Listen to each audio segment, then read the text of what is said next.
6टारू दिन 2टा पर्यंत नवनिर्माण कृषक संगठन ओडिशा बंद डाकरा। नवनिर्माण कृषक संगठन सह नवनिर्माण युव छात्र संगठन ए बंद डाकरा सामिल होइछि। चाषी धान एमएसपी और इनपुट सब्सिडी मिसाई क्विंटाल प्रति 3100 टंकार किणा जाऊ। टोकन और मंडी व्यवस्था समस्त दुर्नीति दूर करा भली विभिन्न दाबी रही। बंद डाकरा जरूरीकालीन सेवा को छाड़ी अन्य सबुकिछि बंद रहिबा नै कहिछि नवनिर्माण कृषक संगठन। सेपटे संगठन ओडिशा बंद को नकली चाषी आंदोलन बोली कहिछि बीजेपी। नवनिर्माण कृषक संगठन नेता चाष जानी नाहांती। बीजेडी सरकार रे चाषी हताश होते और मध्यस्थी दलाल माने मालेमाल होते।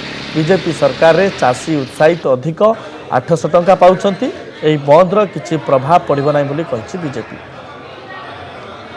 लोक माने धान आनिकरी आसीबे रास्ता उपरको जे धान रास्ता उपरको आसीबे नेशनल उपरको आसीबे एवं कहिबे ए बंद केवल किछि लोक करू नाहंती। आमे निजे जे चासी आमे निजे जे पीड़ित आमे आसीचु हमर 46 क्विंटलटा 8 क्विंटल पहुंची ये बिक्री हबो कि नाही एक कथा कृषि मंत्री जवाब दियतु। धान किणारे हेतिबा व्यापक अव्यवस्था को नहीं विशेषकर मंडी रे जो प्रकार चरम अव्यवस्था हेची एवं 150 क्विंटाल रो अधिक जदि विक्रय हुए ताहले इनपुट सब्सिडी को जो राज्य सरकार बंद कर देई जंती एई सब प्रसंग रे विशाल चाषी समावेश मान मध्य कांग्रेस तरफ करा जायछि। कोनोसी चाषी आंदोलन नांती किछि नकली चाषी जो मानकर प्रोफेशन होछि निजर संस्था बंचे के रखिबा जो माने मिलर को सहाय्य करନ୍ତି जो माने दलाली करନ୍ତି मिलर मानक पाखरे सेही माने आज एभली आंदोलन करछन्ती।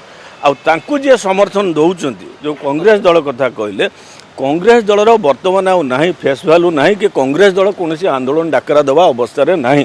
कांग्रेस दल जेहेतु चाषी विरोधी सेथिपई कांग्रेस वर्तमान आंक पछरे नाउ होछि। जदि आपंक आम भिडी भल लगा तेब आम चैनल को लाइक शेयर और सब्सक्राइब करने को जमा भी भूलु नहीं।